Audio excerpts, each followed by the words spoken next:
And now, to honor the United States of America, will you please rise, remove your hats for the national anthem performed this evening by alto saxophonist Jason Whitmore.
Welcome to Making Moves with DJ Mystery.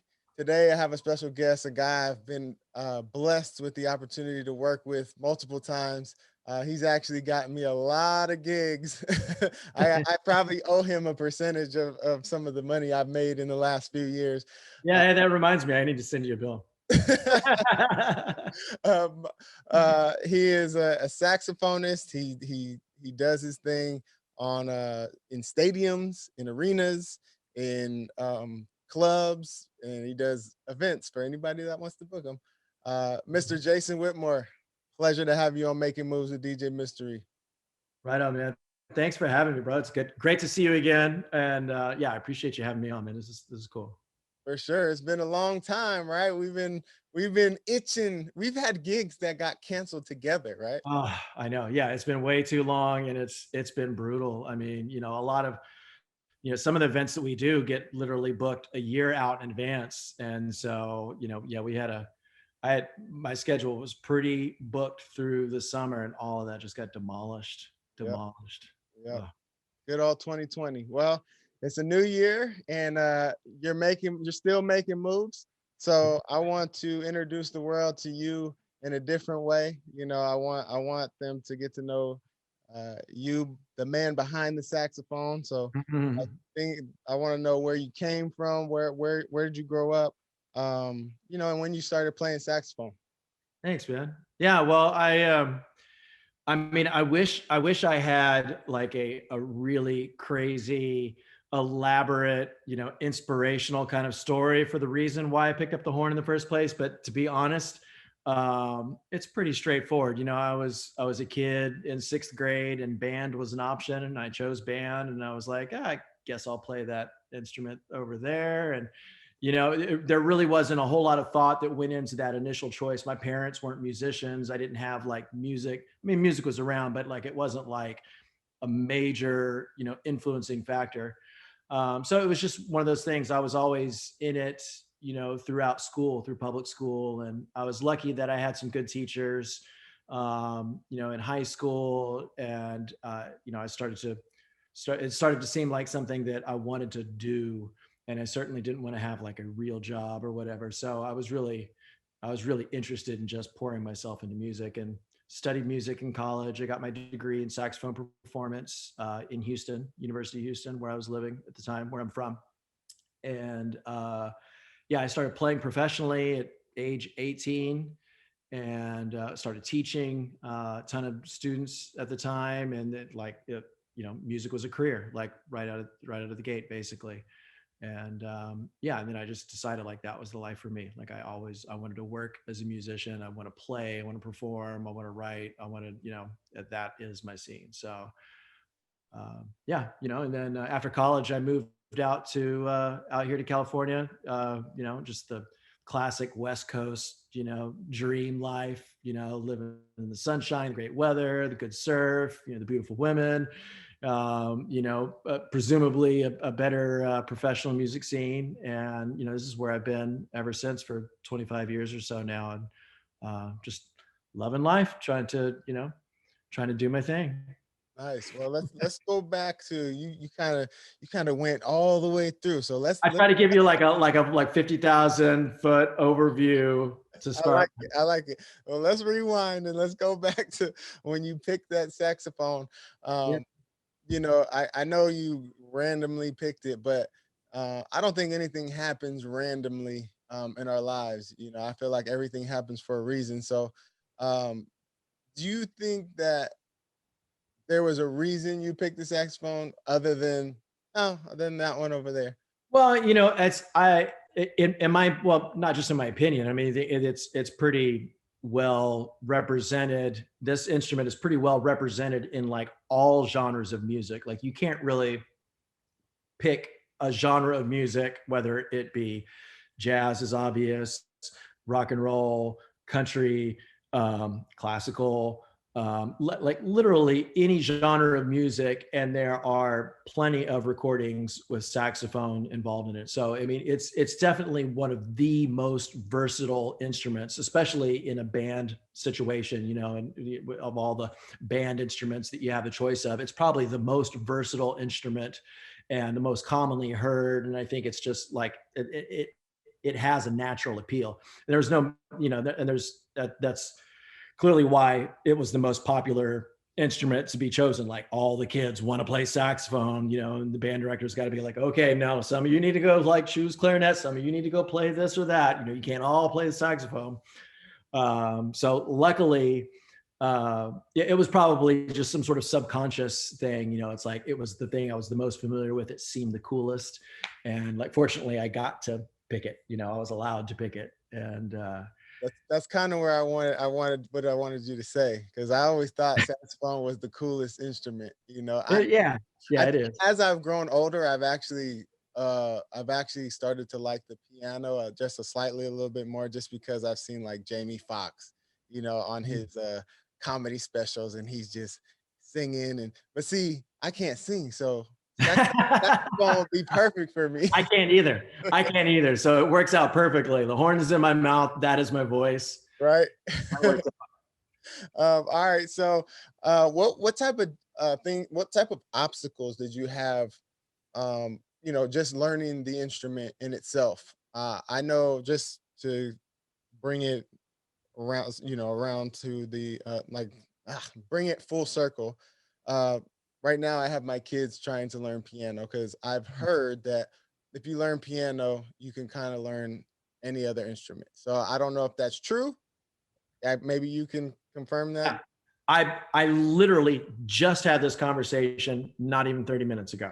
And I was talking to a friend of mine about one of my only regrets in music was not studying piano at a younger age. I mean, I know my way around piano now.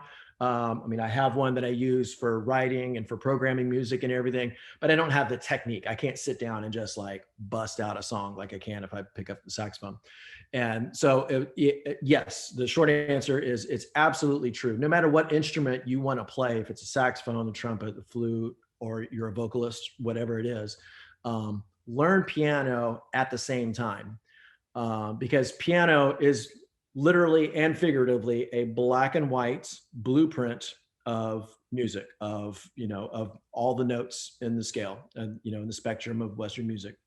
And So if you grow up understanding this from a visual perspective, it gives you a whole different perspective when you translate that onto your instrument.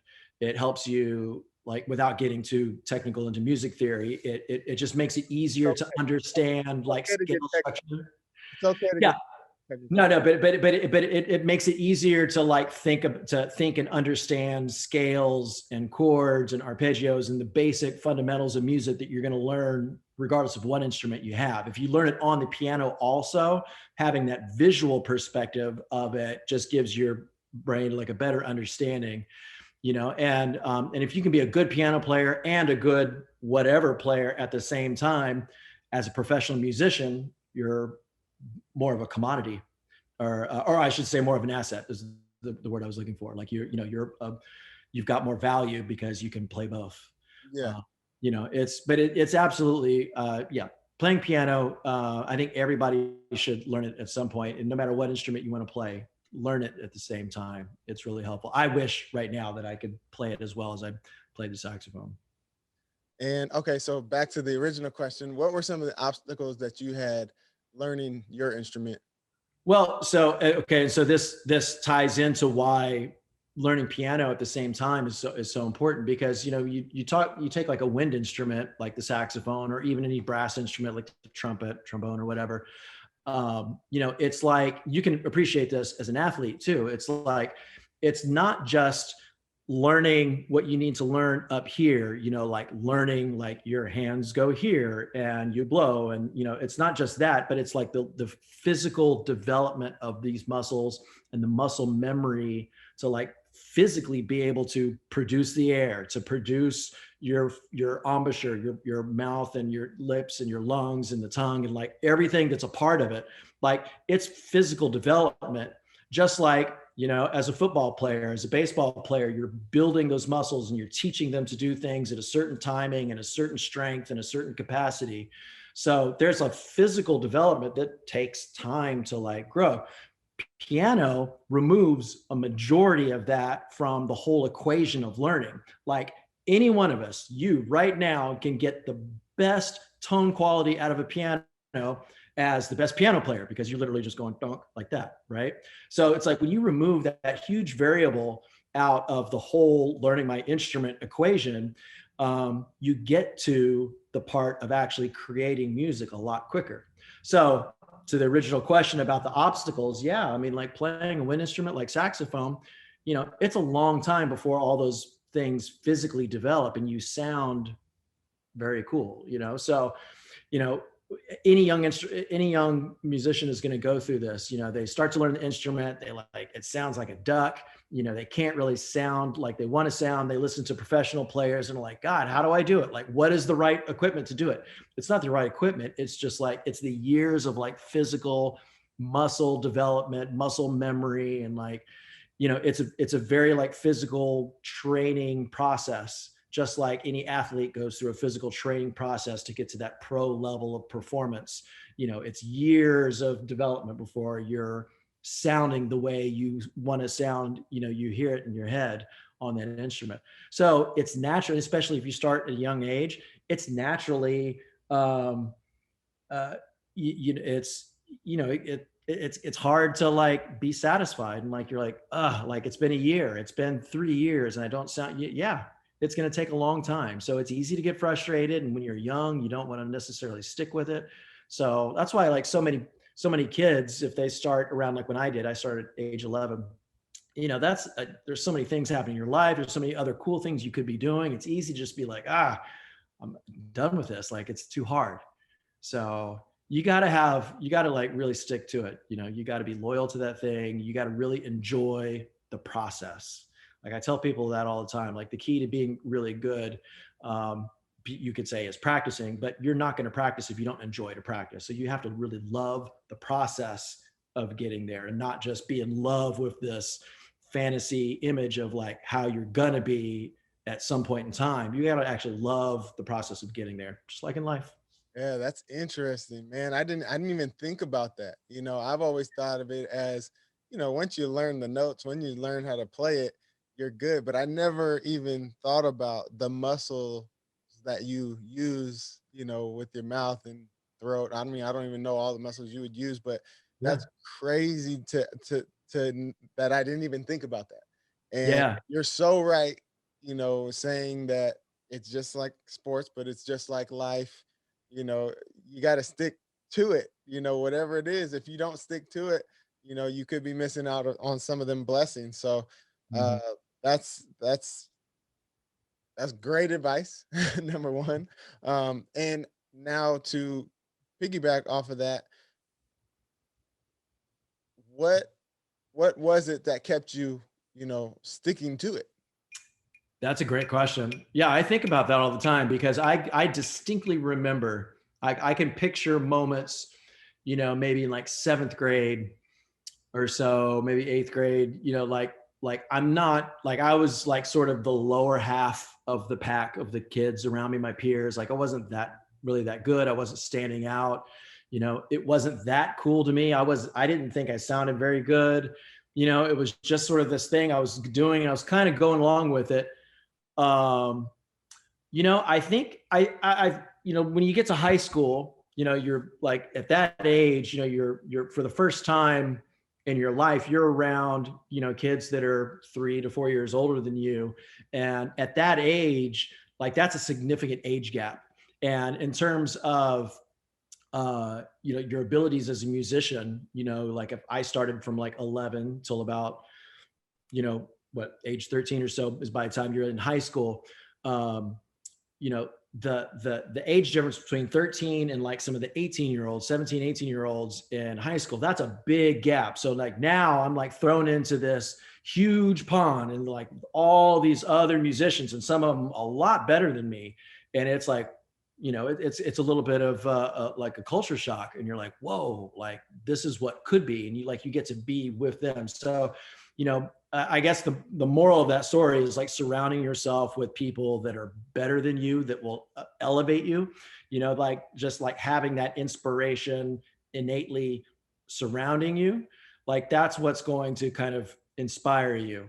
And if as long, it takes the right perspective. Like you got to look at it as inspiration. Like, they were once where I am, and this is where I can be eventually, if I just connect the dots and stick to it.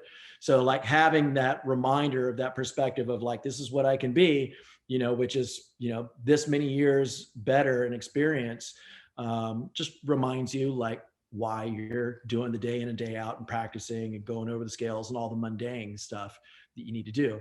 So yeah, I'd say, I was lucky also. So, I grew up in a pretty small town in Texas, outside of Houston, this tiny little cow town called Santa Fe. And for as small of a town as it was and small of a school as it was, I was lucky to have like one of the state's better high school music programs. Just so happened to be there. We had really good band directors. Everybody was, it was a really good music situation. So there was just a lot of that inspiration in the school music programs. And I was interested, like I was really fired up.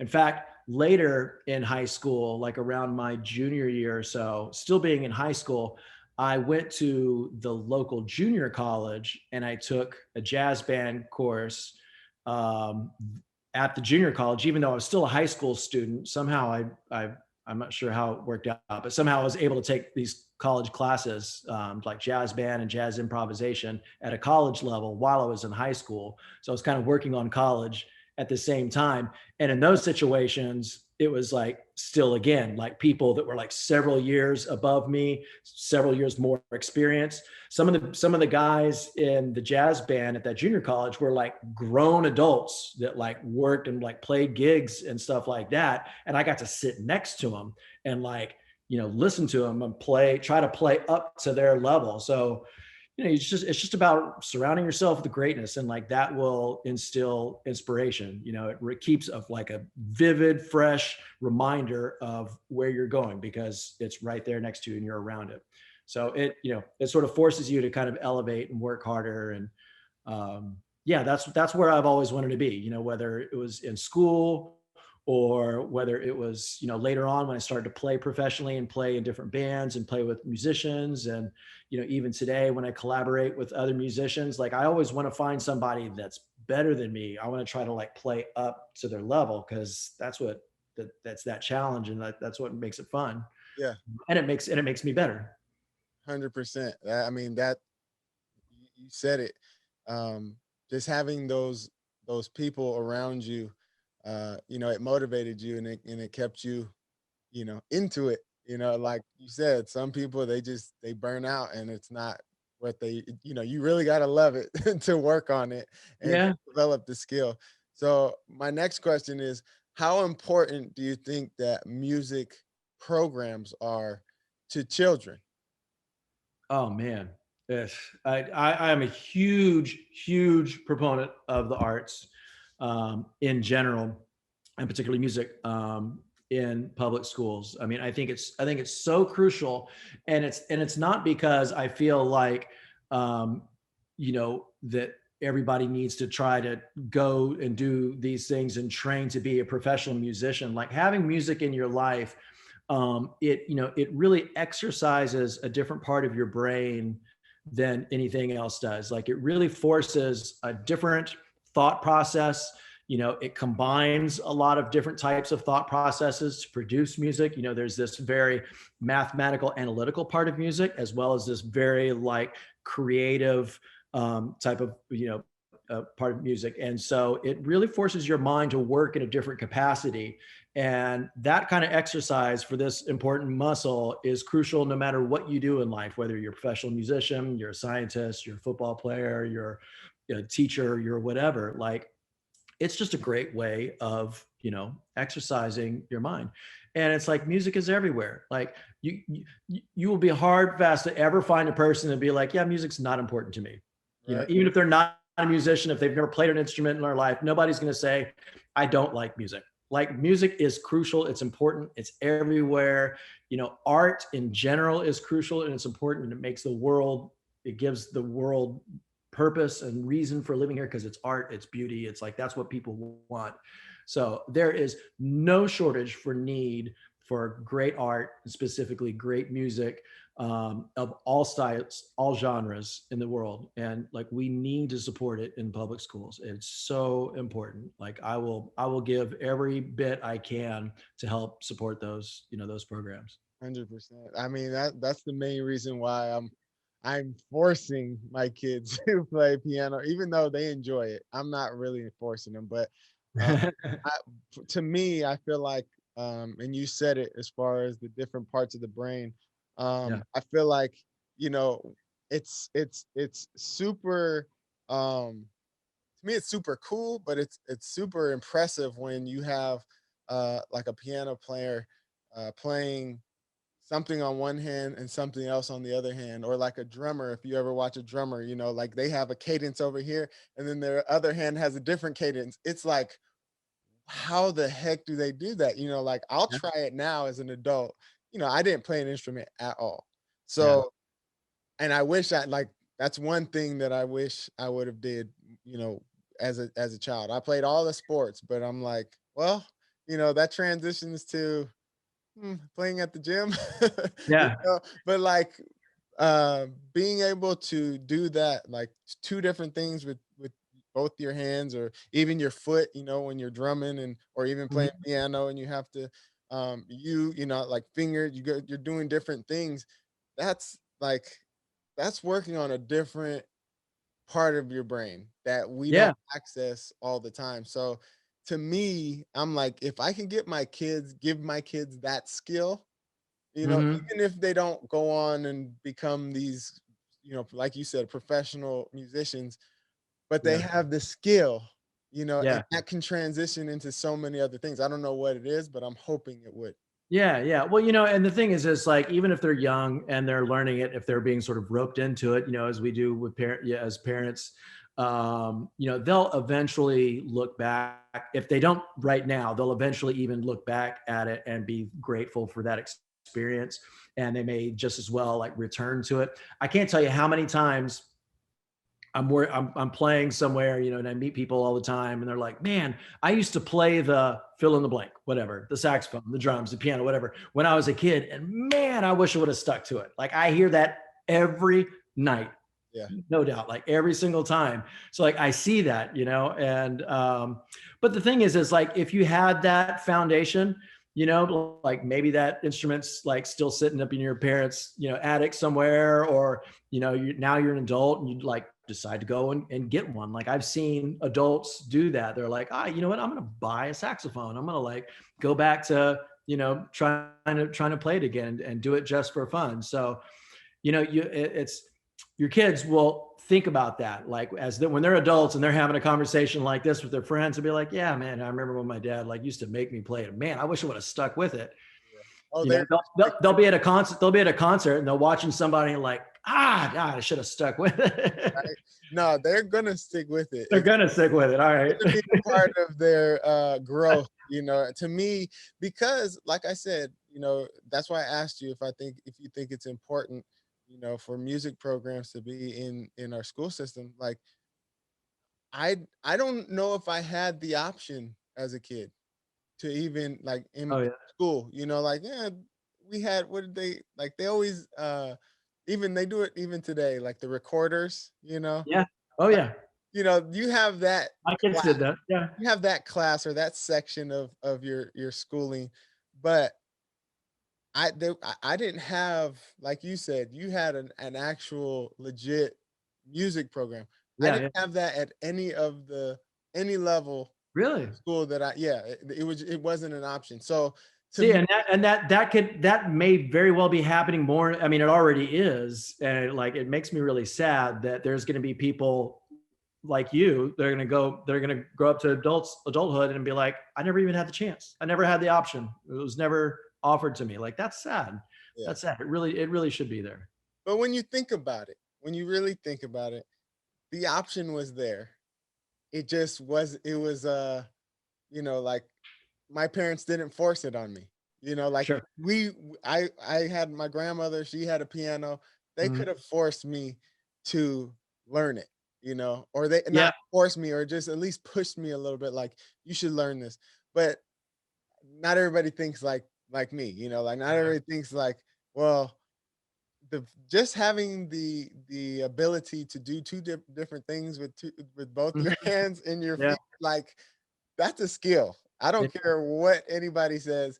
And I think it does transition into your regular life, like being Sure. able to do two things at once, it's just a skill. They say, oh, women are the only ones that could do it. But I bet you a drummer or a musician could do two things at once. Yeah. Well, it's like, I mean, it forces you to look at something from, both an analytical and an artistic standpoint at the same time, Yeah. and I mean, that's important. It's like, it's a different perspective, it's crucial. The other thing too is like about, talking about music in the public school systems too. And the thing that I look back on, besides the fact that I'm so grateful I am a musician and I continue to play, but like, just the whole sense of like teamwork and camaraderie and like just the like social aspect of it was huge in my life. Like growing up in school, through high school and through college, like musicians, those were like my family. Like we worked together, to put something together, as a band, as a group, as a team. It was a team effort. This from sports. It's like you got to improve your individual skill, but you also got to have the ability to like work well with others and to like listen to others and work together for like a common product, whether it's like executing a song together or it's like getting your team to a winning a W at the end of the game. Like it's that teamwork that's universal. Like that alone is reason enough to like, let's have these music programs in our schools, because we want our kids to learn to like work with other people. Yeah. Sure. Sometimes you're not going to like all the people that you work with, but you have to work together. I think again, this is all like metaphors for life. Like so many reasons we got to have these programs in school, man. For sure. Who are some of the musicians that inspired you or you looked up to growing up? Man, so many. I would say, so I mean, saxophone players, it's easy. You know, David Sanborn is a big influence of mine. Fortunately, still living and recording and performing. He's a sax player whose sound and style, and also his music writing, all of it is I kind of emulate. You know, he's a big one for me. God, there's so many. Michael Brecker, Charlie Parker from the old from the bebop days. God, it's just too many to mention. You know, Chick Corea. Chick Corea is a musician we literally just lost a few days ago. Like a huge jazz piano player, composer.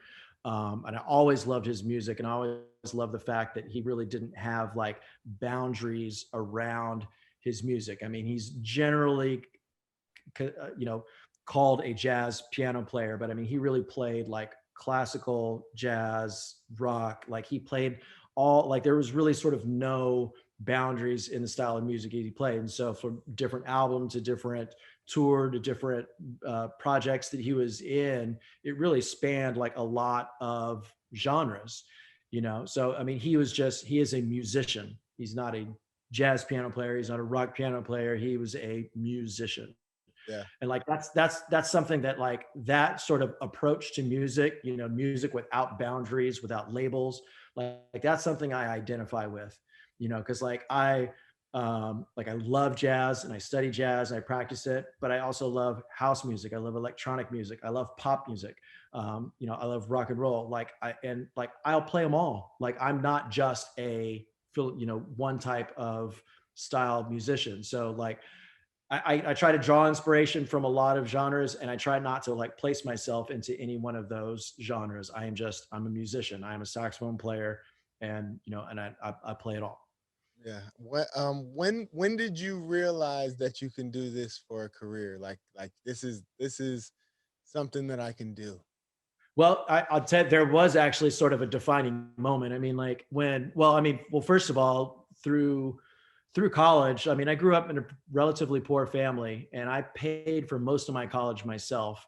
I was gigging and I was teaching students, and I managed to like, you know, pay for my college, which is sort of unheard of in this day and age, and like, you know, outlandish college loans.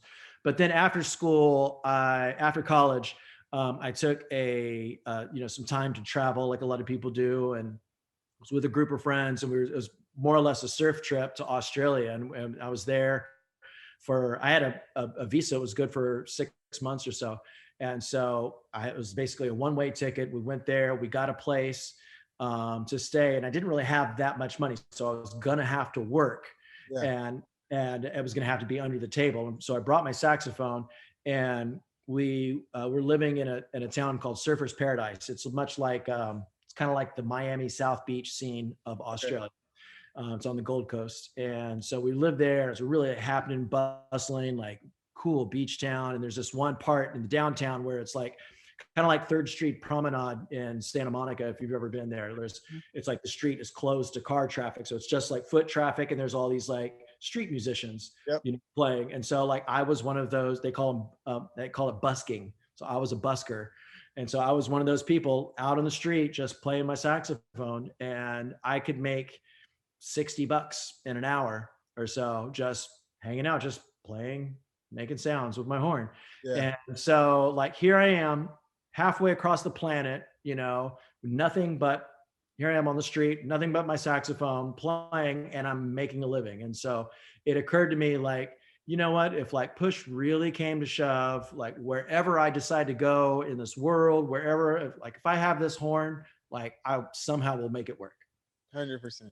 Yeah. That was sort of a defining moment when I took that trip. And ironically, when I went there, really just to surf, and I was just hoping to like play music, you know, on and off to like pay my rent and just to like eat and survive. Ironically, I ended up gigging more there than I was even when I lived here in the States. I met this guy from Africa, and I joined his reggae band. I was gigging all the time with him. I met this jazz quartet, I forget where, and I started gigging with them. I met all these musicians just from like naturally like networking, and I was busy. So I'm like, dude, I could like, if I have this horn, like this thing is like it's my key to life, really. You know, I mean, it already makes me happy, but like I can survive if, like, worst case scenario, I just have this and some people that'll throw some change my way. See, so you do having a cool story on how it all became. Now, obviously, I was asking you when you first picked up the instrument, but Yeah. that right there, that's a story that that could inspire anybody really to understand that when you have a passion and you have a love for something and you can figure out a way to make money doing it, like Mhm. you're not really working. You're just Yeah. enjoying life, you know, and it's so cool that you figured it out. You know, it's so cool that you went all the way to Australia Mhm. and you know, that's when that was the defining moment, like, I could do this, you know? Yeah.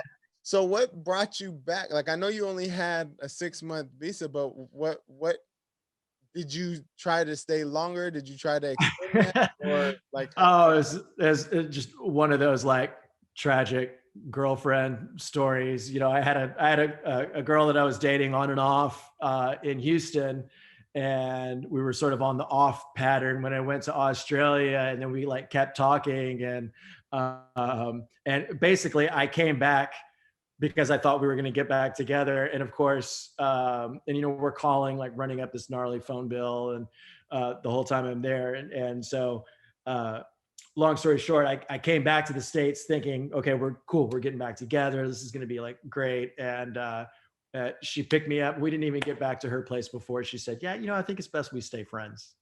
oh man.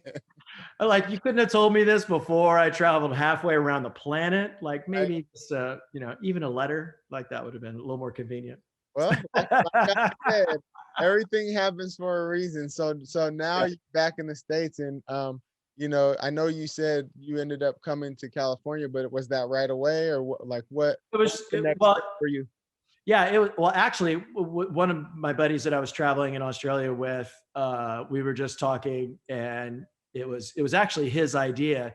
And he told me, he's like, you know what? I think when we go back to the States, I think I'm going to move to San Diego. He's like, think about it. You got great weather, you got good surf, you got hot chicks. Like, what else is there? And I was like, I think I'm with you.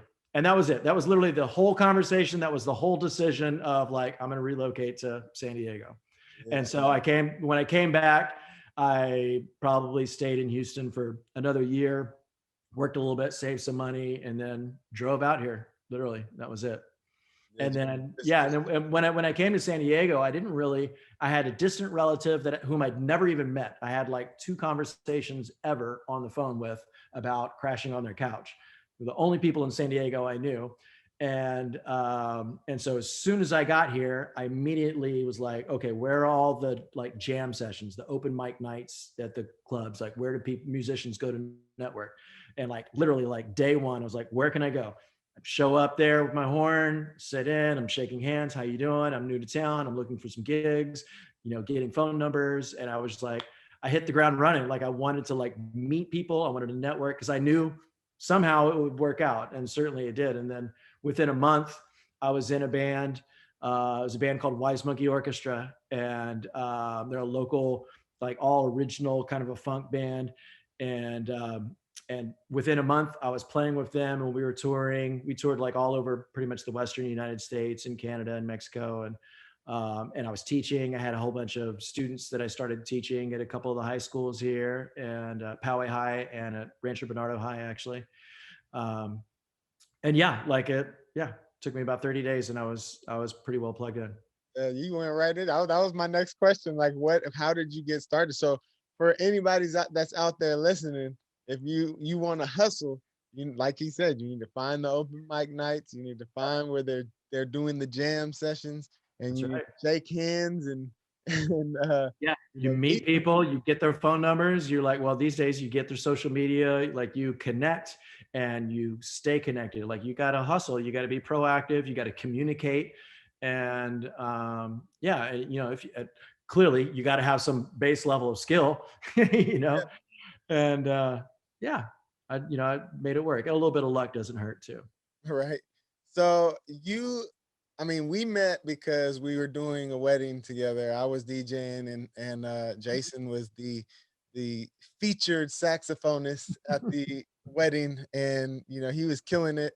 I was playing whatever I was playing, some vibes, and he was playing the saxophone over it, and it was super dope.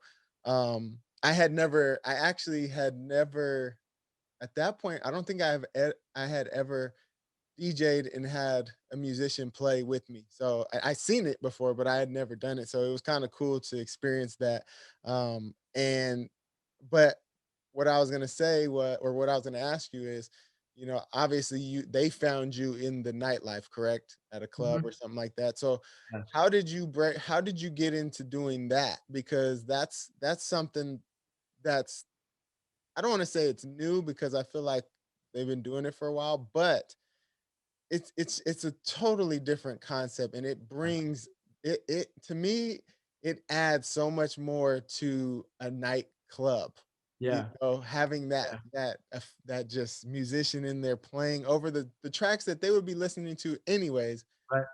So how did you get into doing that? Well, it was yeah, it was definitely like a pivotal time in my music career. I mean, I had played up until then, I'd played all genres of music. I'm classically trained as a classical saxophone player, like all through school. Played a lot of blues, a lot of jazz, a lot of funk and R&B and pop. And so eventually, like after living here in San Diego and playing in a lot of these, live bands. Well, I'll tell you the story. Is at one point I was in Las Vegas, and I was out at a nightclub, and I was in place where you just go. There's a DJ playing, it's a dance floor. It's a big raging party, but there was a saxophone player. And here's this guy with a band instrument, same band instrument that I play. And I think it's cool, but I don't expect the world to think my band instrument is all that cool, especially not in a nightclub. So at the time, I was just as shocked to see this combination as you probably were when you and I played together for the first time. And so I saw him, and I was like this is really cool, and like I could definitely do this. So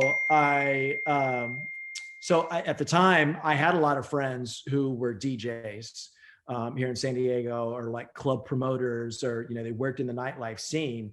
And so eventually I was like, hey, like I can totally do this. And at the time, I wasn't necessarily thinking it was, well, I wasn't thinking career wise. I was like, this could be like cool and different and fun because I'm already like hanging out with my DJ friends. I'm already going out to these clubs. Like this is my scene. Like I was into house music.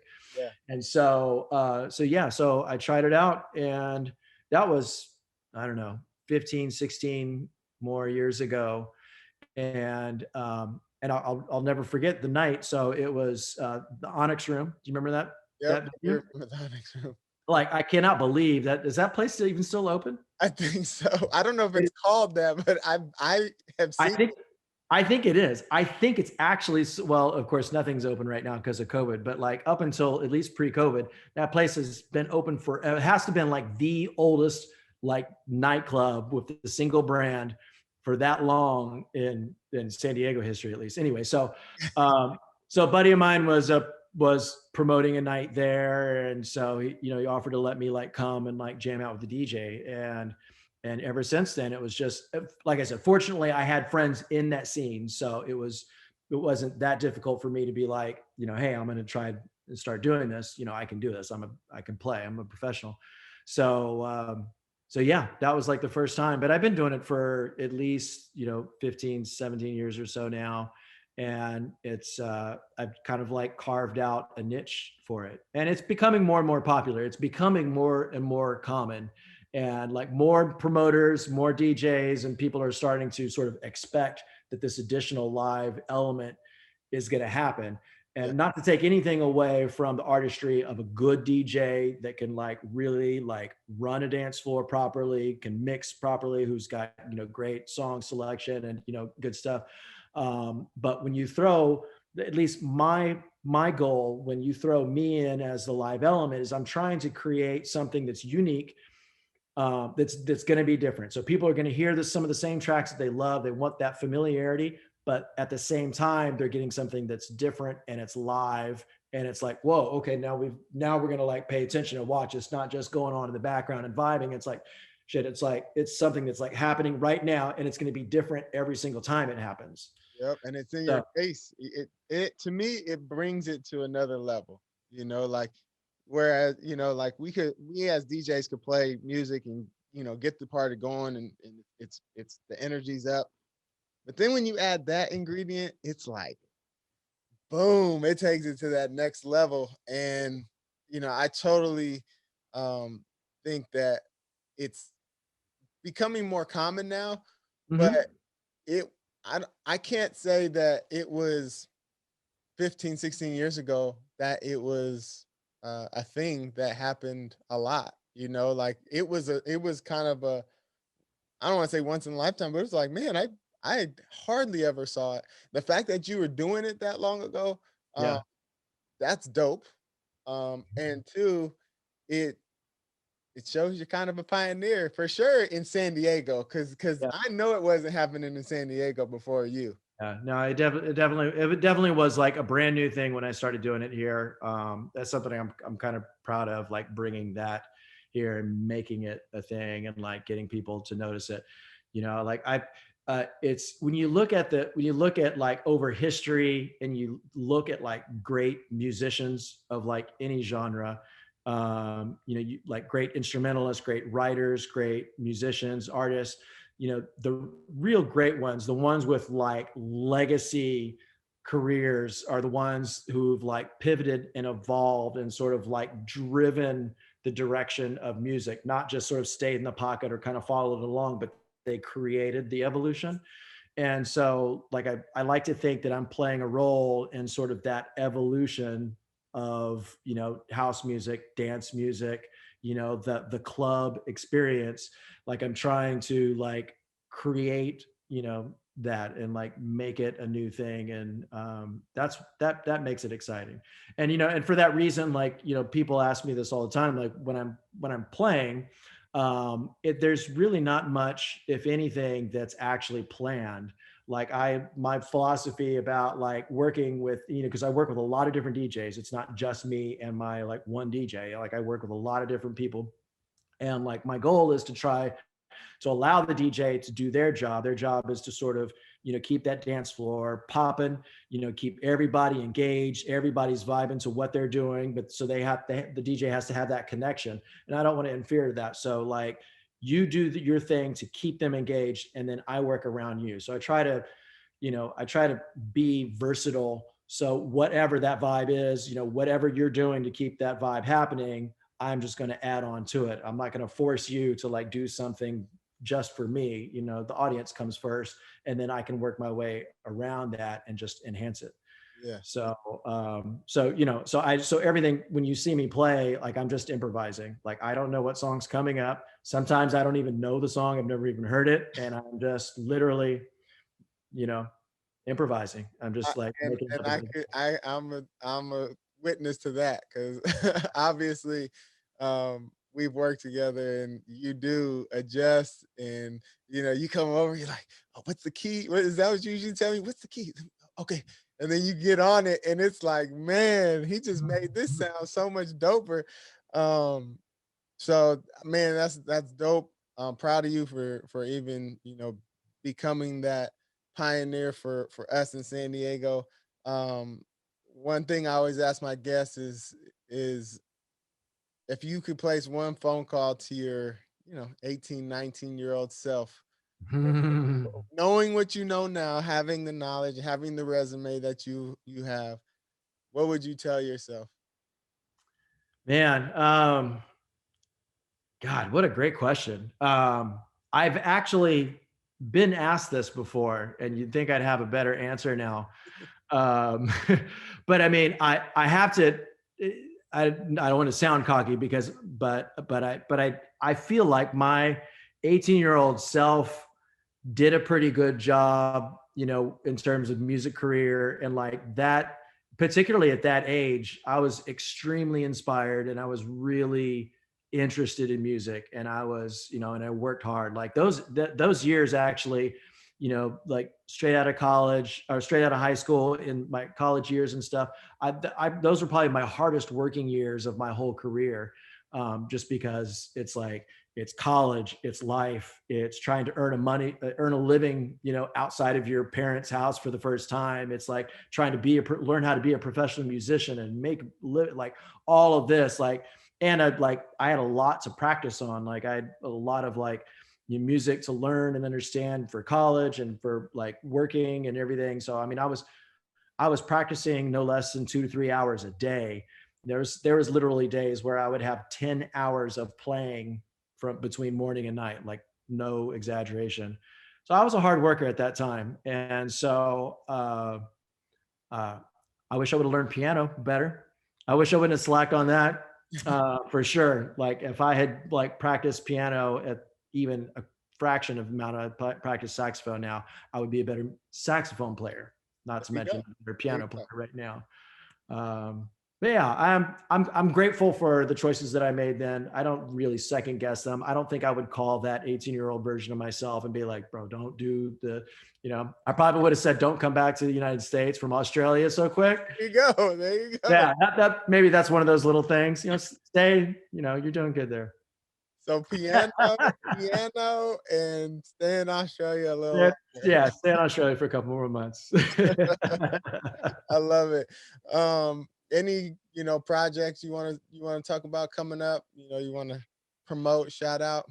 Oh man, I mean, there's always stuff going on. These days with COVID, there's less work for all of us, unfortunately. So I'm trying to, with my free time, just stay inspired while I'm home and like, write and record. So I'm always, putting stuff out on my social media. So if you guys aren't following me, like everything is at Jason on Sax.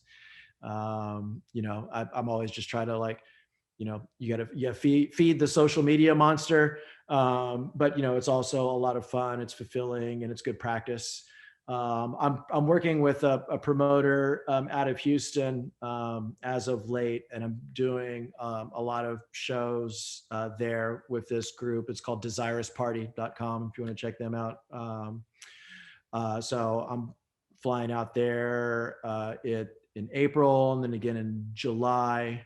So I got some gigs outside of our restrictive California state here where I can actually play, thankfully. Grateful for that. Nice. Oh, I appreciate you coming on the show, sharing your journey, dropping some knowledge to some of the people out there that might be parents of musicians or musicians in themselves, because, just hearing somebody tell someone that's on the same path as you and telling them, to get with the greats, get with the people that are doing it better than you, so that you are inspired to continue. That is, to me, that's big, and that's the same, not just with being a musician, but that's in sports, that's in life, that's in, everything. And to me, that's making moves. That's motivation there. That's inspiration. So I appreciate you coming on and sharing that. And anything else you want to say? That's it. I mean, you nailed it. Like, I mean, the name of the game is staying inspired. And how do you stay inspired? Like you've got to keep that like tap on. You got to keep it open and flowing all the time. So you're surrounding yourself. With me, it was surrounding myself with great musicians that like inspires me. That sort of forces me in a sense to like try to play up to that level. So like whatever it is you're doing, if it's music, if it's sports, if it's your career, if it's your family, whatever it is, like surround yourself with people that are doing that better than you, and like stay in contact, like physically be with them, talk to them, watch them, talk, like get advice from them, like surround yourself with that elevated perception. So it forces you to level up, because that's how you get better and that's how you stay motivated.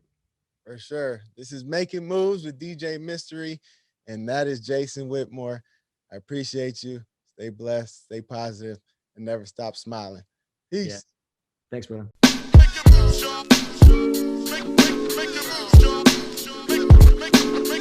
y'all.